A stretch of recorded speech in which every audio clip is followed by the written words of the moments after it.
Hello students, welcome back to my channel. Today I'm going to give you 8 latest defense updates. Number 1, US India SMR deal.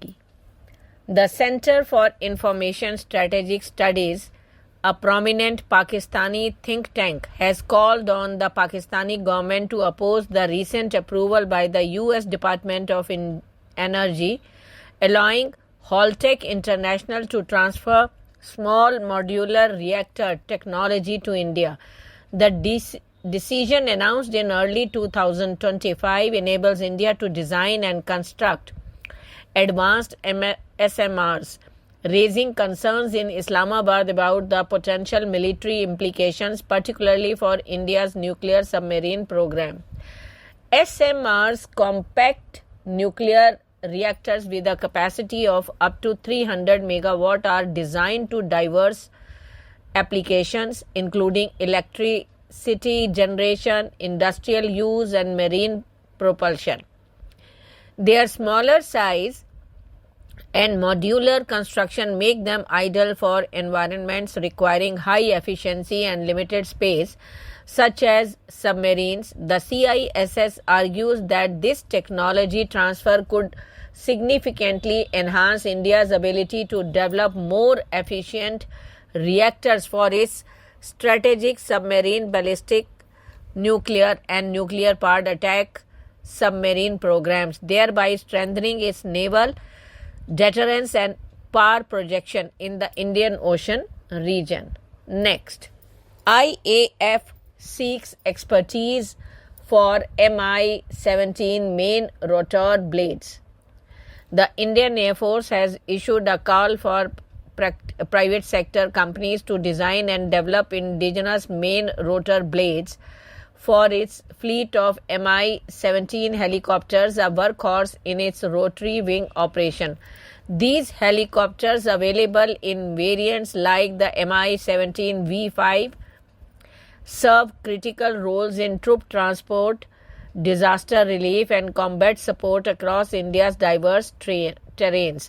However, the main rotor blades, vital for lift and maneuverability, come with a limited total tactical life, lack on overall options, and require frequent replacement as mandated by the original equipment manufacturer, Russia's MIL, Moscow helicopter plant.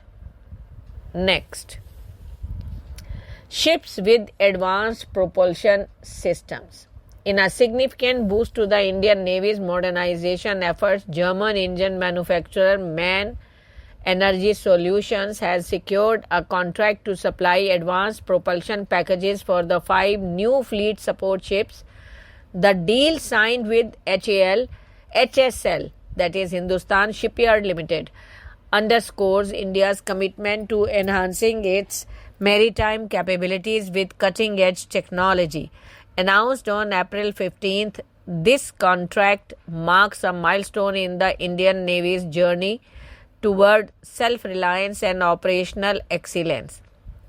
The contract includes the delivery of 10 20 V-32 by 44 CR marine engines, which will serve as the heart of the propulsion systems for the FSS vessels. These engines, among the largest ever supplied to the Indian Navy, are complemented by main reduction gearboxes, shaft generators, both thrusters, the MAN Alpha Navy controllable pitch propeller systems. The 32 by 44 CR engines are renowned for its reliability and efficiency, making them a trusted choice for medium-speed marine diesel applications in naval fleets worldwide. Next, India's Gaurav glide bomb. India has solidified its place among the world's leading defense innovators with the successful development of the Gaurav 1000 kg class long-range glide bomb that stands out as one of the few purpose-built heavy glide bombs globally.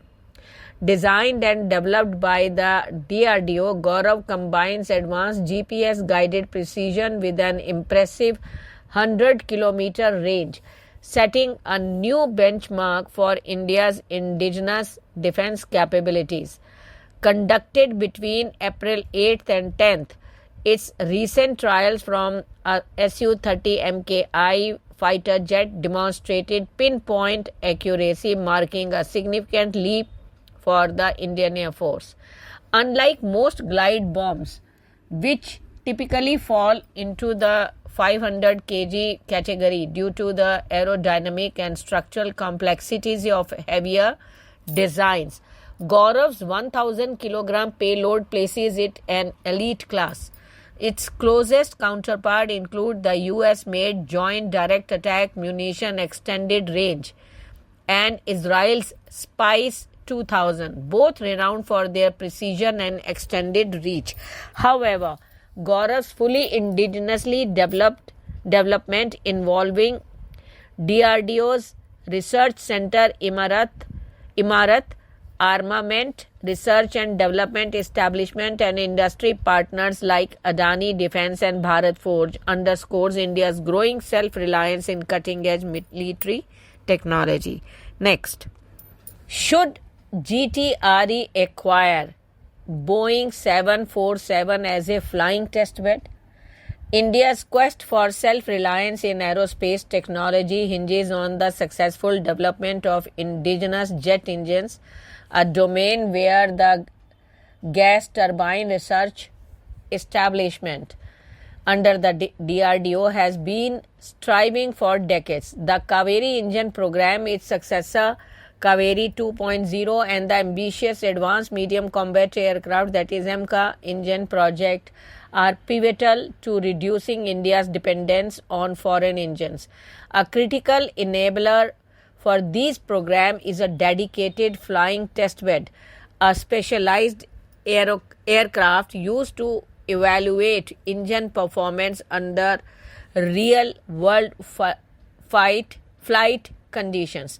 With Tata Group owned Air India auctioned its last Boeing 747 on May 6th in Mumbai, the question arises, should GTRE seize this opportunity to acquire the aircraft as an FTB, that is flying testbed, for its engine development programs? Comment. Next, S-400's Ukrainian success signals stark warning for Pakistan. The recent downing of Ukrainian Su-27 and F-16 jets by Russia's S-400 Triumph air defense system has sent ripples through global defense circles, serving as a potent reminder of the system's formidable capabilities. For the Pakistan Air Force, heavily reliant on its aging fleet of F-16 and JF-17s, this development underscores a critical reality. Approaching India's border, fortified by the same S-400 systems, has become a new impossible task. Next, India's armed forces struggle with preparedness. India's purchase of 26 Rafale jets from France Dassault Aviation SA cannot conceal in fact that its military is sleepwalking into a crisis.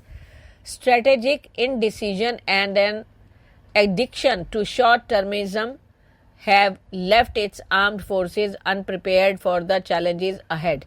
The new planes will certainly fill an obvious gap in the military's need. Its two aircraft carriers are dependent on 40 elderly Russian-made MiG-29Ks, of which perhaps half are reportedly serviceable at any given time. But instead of solving India's problem of preparedness, this decision actually revealed their daunting scale.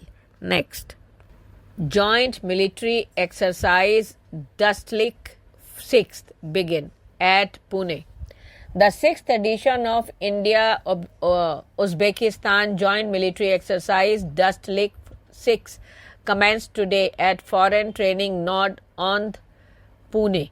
The exercise is scheduled to be conducted from 16th to 28th April 2025.